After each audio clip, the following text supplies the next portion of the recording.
Bago tayo magsimula sa topic natin ngayon, shoutout muna sa nag-comment dito sa ating YouTube channel, etong si Sagara. Nag-comment siya dito, sabi niya ano daw yung maire-recommend natin? Laptop daw ba or desktop PC? At anong specs yung pwede? So to tell you honestly mga tropa, halos wala naman talagang specs requirements dito sa printing business. Sa totoo lang talaga, kung ano yung computer or kung ano yung specs ng laptop nyo dyan na meron at gumagana, pwede nyo yan gamitin into printing business. Pero kung gagamit ka ng mga latest softwares, latest na mga kung ano-ano dyan na pang graphic design, kagaya ng Adobe Photoshop na mga latest, yung meron ng mga AI, ibig ko sabihin yung may mga artificial intelligence na ng mga Adobe Photoshop at yung mga Adobe Illustrator na talaga namang sobrang bigat ng specs na kailangan para makapag-edit ka dyan sa mga Adobe Illustrator. Pero kung mga simpleng Photoshop, simpleng print ka lang ng mga documents, simpleng edit lang, simpleng print and cut lang sa mga silhouette, studio na software, sa mga cutting machine ninyo, sinasabi ko sa inyo mga tropa, to tell you honestly, kahit anong printer, kahit anong computer or laptop na meron kayong ginagamit sa ngayon, na kahit panahon pa ni Kopong-Kopong, pwede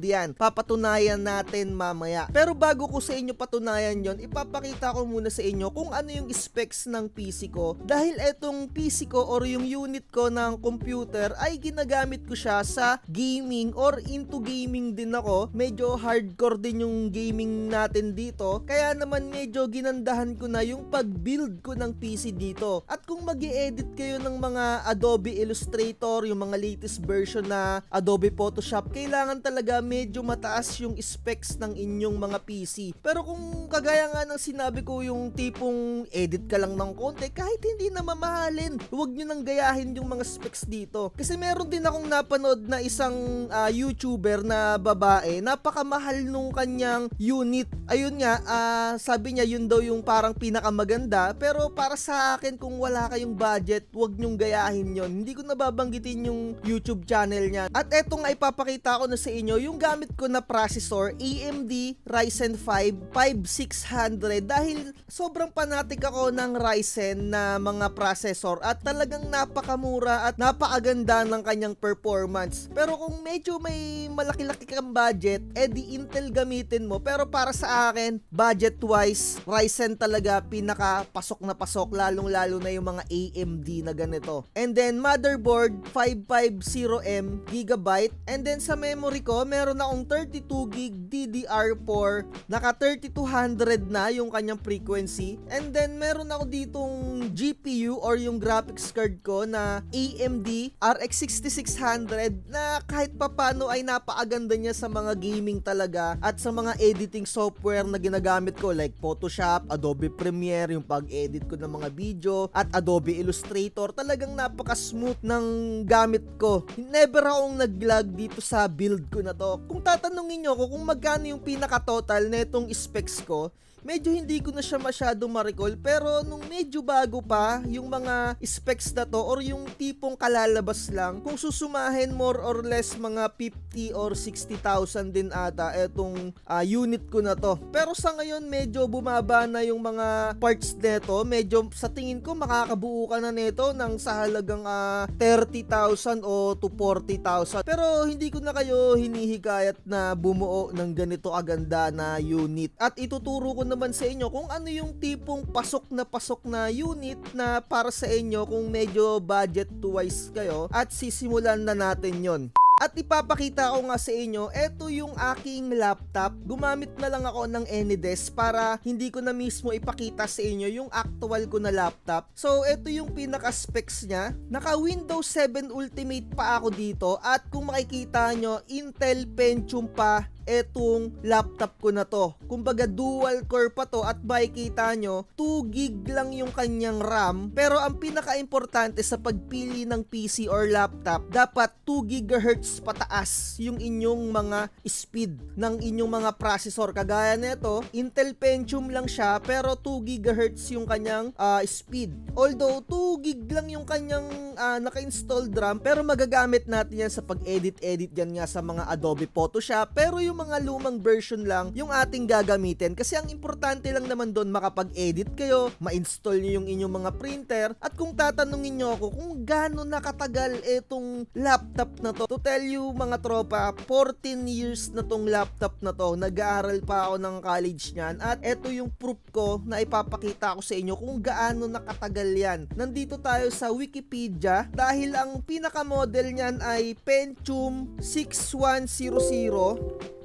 Nakikita nyo naman siguro dito sa screen natin, Pentium 6100 2GHz. Ito mismo yung kanyang processor. Napakaganda talaga na itong laptop ko na to. At kung makikita nyo dito kung kailan siya nirelease, September 10. Pagkalabas na itong model na to mga tropa, eto na kagad yung ginamit kong laptop sa school. And then, anong taon na tayo ngayon? 2024 na. Buhay pa rin yung laptop ko na to. At sinasabi ko sa inyo, huwag kayong bibili ng mga mumurahin na laptop kahit papano mag-invest kayo dyan. At kung hindi nyo kayang bumili ng mga branded na laptop, medyo bumili na lang kayo ng mga second hand. Ang brand nga pala na itong laptop ko na to, Acer, at nakita nyo naman 14 years na siya. Dahil bagong-bago pa nga lang lumabas tong laptop na to or yung processor na to, binili ko na tong laptop na to. Parang nagkakahalaga to ng mga around 28,000 or 30,000. Nasa ganun yung price niya. Pero biruin nyo mga tropa, 14 years na sa akin itong laptop na to. Pero syempre, nag-upgrade na tayo ng SSD. Ito yung pinaka-importante. Kahit na luma na yung inyong mga processor or yung mga computer nyo, dapat naka-SSD kayo dyan at hindi na kayo naka-hard disk drive. Kasi mas mabilis ng 100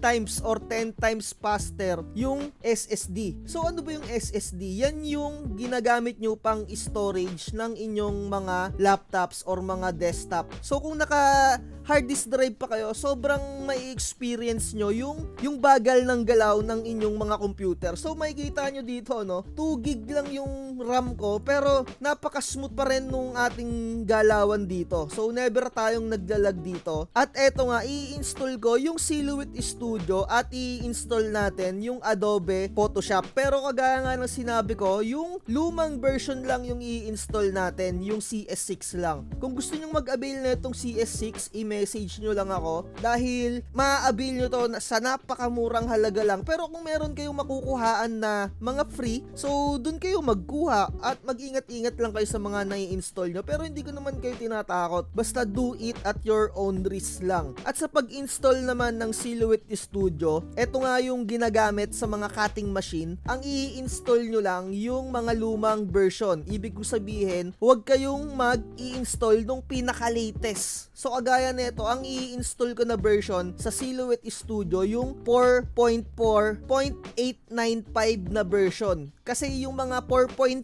na version ni Silhouette, hindi na siya pwede sa mga Windows 7. So eto, no, Windows 7 yung gamit ko dito. Kung makikita nyo naman, Ultimate version, Windows 7, Intel Pentium, 2GHz, 2GB RAM. Napakaganda na neto, no, 2GB RAM nung araw. Pero ngayon, eto pala, no, ngayon, ang pinaka-importante, kahit na luma yung inyong mga laptop or computer, at least installan nyo yung inyong mga laptop or desktop ng 8GB. Ayan na yung pinaka-minimum requirements na masasabi ko sa inyo. So, recap lang tayo. Sa processor, kahit anong available na ginagamit nyo dyan. Sa totoo lang mga tropa, may tropa ako na merong printing shop. Ang gamit pa niya nun, Pentium pa. True yan mga tropa. Pero ngayon, naka-Core 2 Duo na siya. Dahil nasira na yung kanyang computer na naka-XP pa. Windows XP pa yon.